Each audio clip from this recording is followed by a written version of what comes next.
Alors bonjour à tous, un petit tuto rapide ce matin pour vous apprendre à gérer vos taux d'ancrage.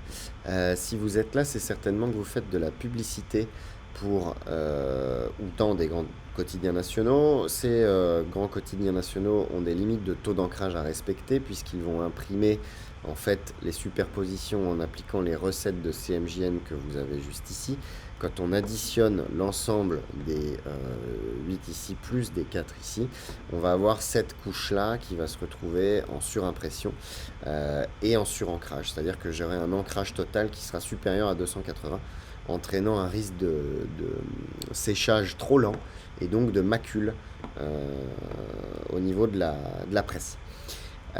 Donc si vous en êtes là, en général, vous avez fait, avant de consulter cette vidéo, vous avez fait un enregistrement d'une copie en PDF dans un profil prêt à l'emploi du type X1A. Vous avez donc un profil de sortie par défaut Infogras 39. J'enregistre mon PDF.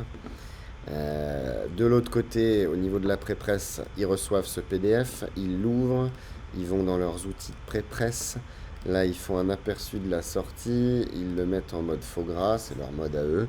Si je regarde et que je prends une couverture voilà, supérieure à 300, supérieure à 280, on va dire, je suis bien voilà, en fuchsia car je dépasse les 280% d'ancrage. Donc, votre pub est rejetée. Qu'est-ce qu'il faut faire dans ce cas-là? Vous avez déjà votre fichier Illustrator que vous aviez enregistré. Vous voulez juste recréer un PDF avec un taux d'ancrage plus bas. Vous allez en fait, soit ça se passe au niveau de édition, je vous explique après. Fichier, enfin non, pardon, édition couleur. Édition couleur, ici vous avez un petit module où normalement vous allez être en utilisation générale pour l'Europe avec un Infogras 39 en CMJN. Ici vous pouvez charger un profil couleur. Donc si l'éditeur vous a fourni un profil couleur, c'est ici qu'il faut le charger, ça réglera votre problème. Mais si vous êtes en train de consulter cette vidéo, c'est certainement que vous n'avez pas de profil couleur à appliquer et qu'il faut en faire un vous-même. Donc là c'est un panel qui ne vous permet pas d'en créer un. Donc je vais mettre OK ici. Pour le créer, la petite astuce, c'est qu'il faut aller dans Photoshop. Vous allez dans Photoshop, vous créez un nouveau document en A4, peu importe. Là, je suis même en RVB, mais vraiment, peu importe. Là, vous faites édition couleur. Et dans ce cas-là, vous allez vous retrouver avec un panel un peu plus complet. Ce qui va vous intéresser, c'est ici l'espace de travail.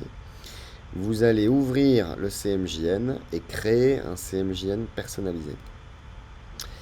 Là, on va l'appeler limite 280. Voilà.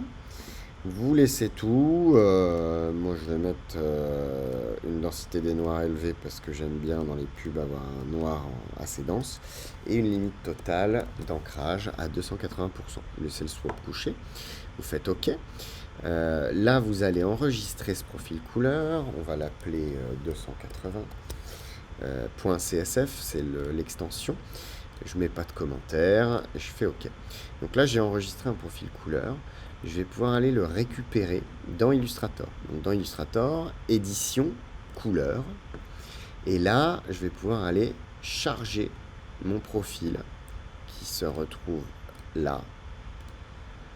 Voilà. Et là, il me met bien CMJN autre. Je mets OK. Et là, j'ai mis mon document dans le profil couleur avec un ancrage max de 280. Je vais enregistrer une copie. Voilà, je vais appeler celle-là couleur copie 280. On va la faire en PDF. J'enregistre. Là, je vais reprendre mon X1A, mon fichier prêt à l'emploi. Et en revanche, dans ma sortie, ce qui va se passer, comme j'ai été le sélectionné au niveau de mon profil couleur, j'ai bien une destination en limite de 280. Voilà. Donc là, j'enregistre le PDF. Voilà. Et donc, au niveau de ma copie en 280, dans mes outils de pré-presse, je vais aller prendre le moteur de simulation en Infogras 39, puisque c'est celui-là qu'ils vont utiliser. Et là, en survolant, je peux avoir une estimation des taux d'ancrage. Mais ce qui va m'intéresser surtout, c'est de refaire la couverture totale de zone.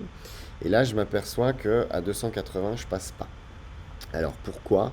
Parce qu'en fait, euh, parce qu'en fait, à quelques pourcents près, vous allez dépasser. Ici, par exemple, je suis à 286. Donc mon conseil, c'est que si vous voulez vraiment être en dessous de 280, quand vous créez le profil couleur dans Photoshop, au lieu de mettre 280, vous mettez une limite à 276, 277. Et là, ça devrait passer. Bon, moi, dans mon cas, je préfère faire comme ça.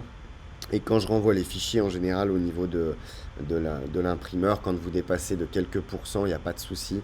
Ce qu'il ne faut pas, c'est de dépasser de plus de 8%, 9% et plus, parce que là, il y a des vrais risques. Donc ça, c'est à vérifier de votre côté, mais voilà, ne vous inquiétez pas. Là, effectivement, si j'avais fait une notion stricte, je me serais dit, bah mince, je suis en surimpression sur les deux, mais c'est bien parce qu'en fait, on est légèrement.